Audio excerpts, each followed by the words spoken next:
ನಾಚುತ್ತಲಿವೆ ಯಾಕೋ ಕೈಯ ಬಳೆ, ಮಂಚ ನೋಡುತ್ತಿದೆ ಬೀಳೋ ಬೆವರ ಮಳೆ.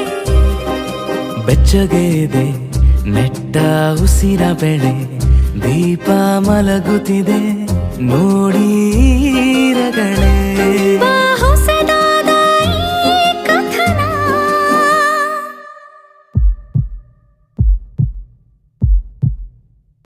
ಒಮ್ಮೆ ನಿಶಬ್ದ, ಒಮ್ಮೆ ಸಿಹಿಯುತ್ತ.